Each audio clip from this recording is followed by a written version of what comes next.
7h-10h sur Radio Courtoisie, suivez la ligne droite. Alors que Marine Le Pen était en déplacement il y a pile un mois sur les îles de la Réunion et de Mayotte, le gouvernement s'apprête à recevoir les élus mahorais cet après-midi à 16h. Hier, la députée lyote Estelle Youssoufa a donné une conférence de presse à l'Assemblée nationale en amont de cette rencontre. Elle nous a parlé, je la cite, d'un rendez-vous historique pour l'Élysée.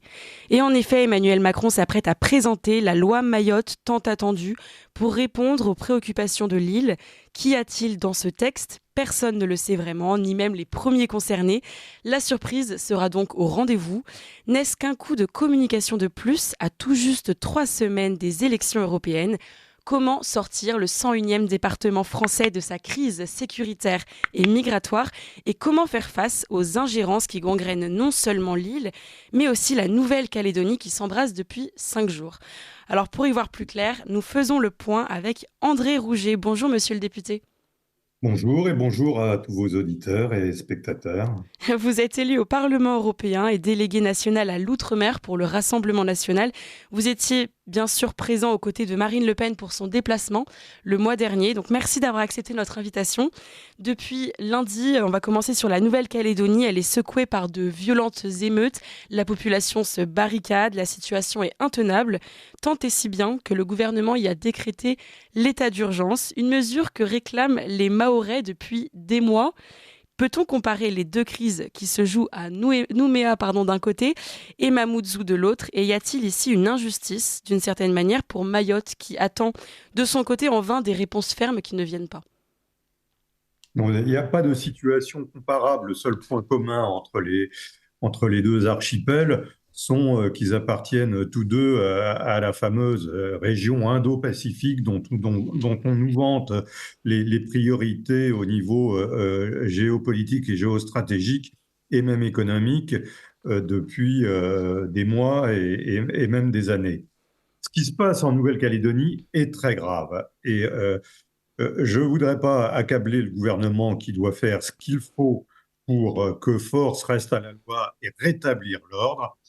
Ces violences sont absolument inacceptables. 5 Français sont morts depuis le début de la semaine, 3 Français calédoniens et 2 gendarmes au service du pays en mission.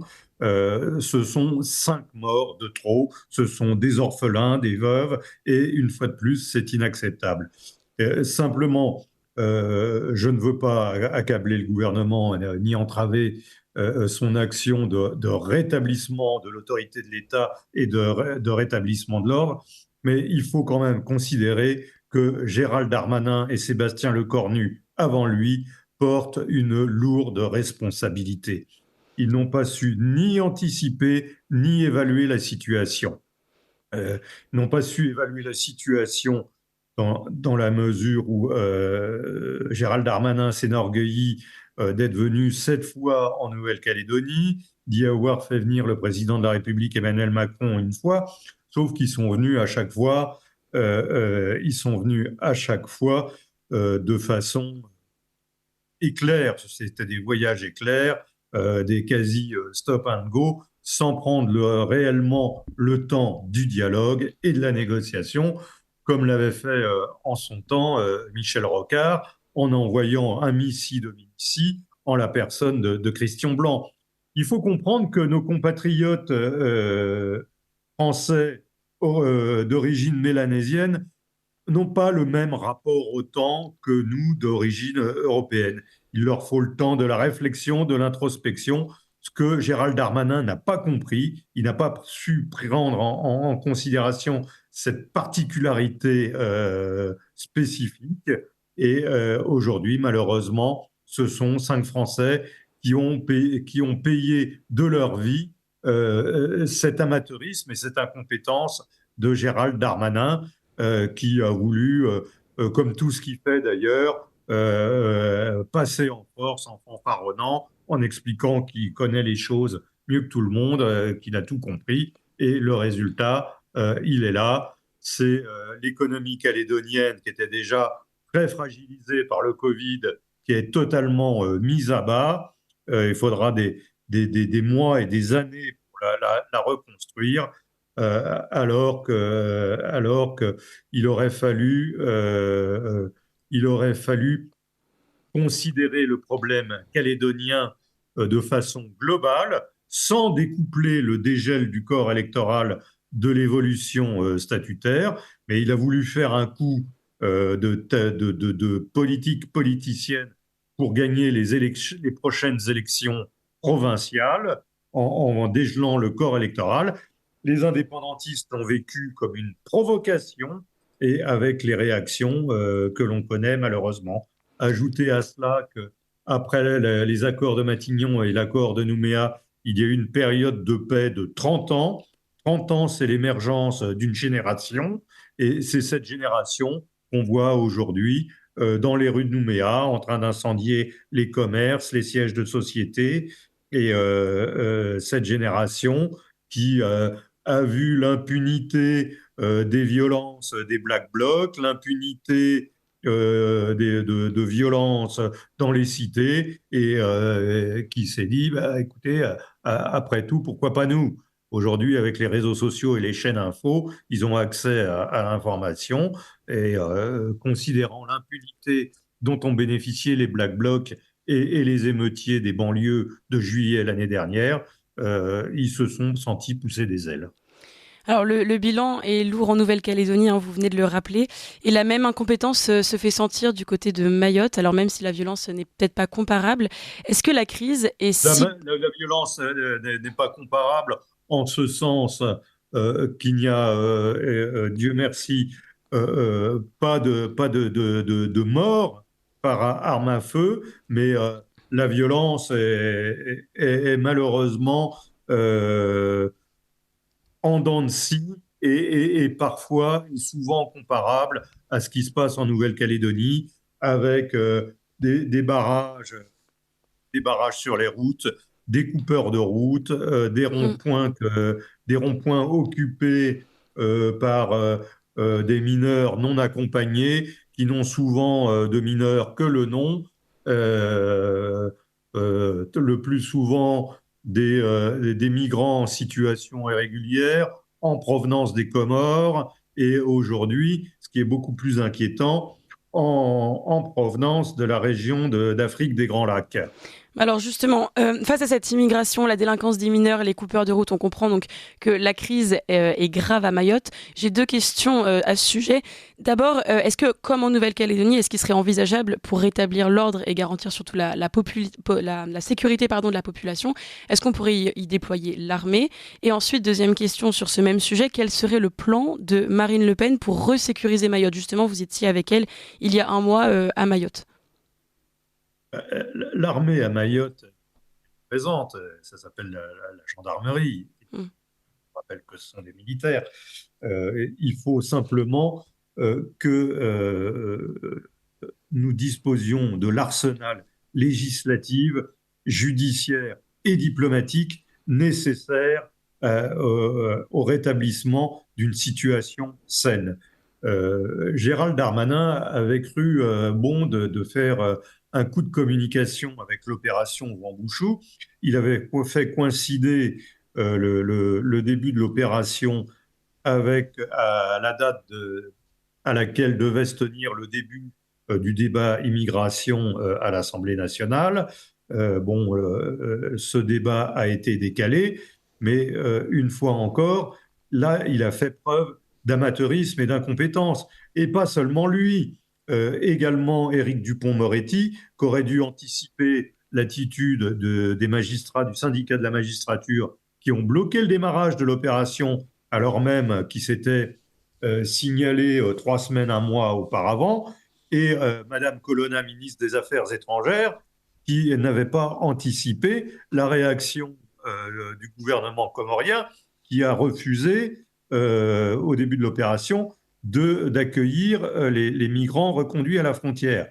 Et c'est pas neutre ce que je dis là, parce que je parle du ministre de l'Intérieur, du ministre de la Justice, garde des Sceaux, et du ministre des Affaires étrangères.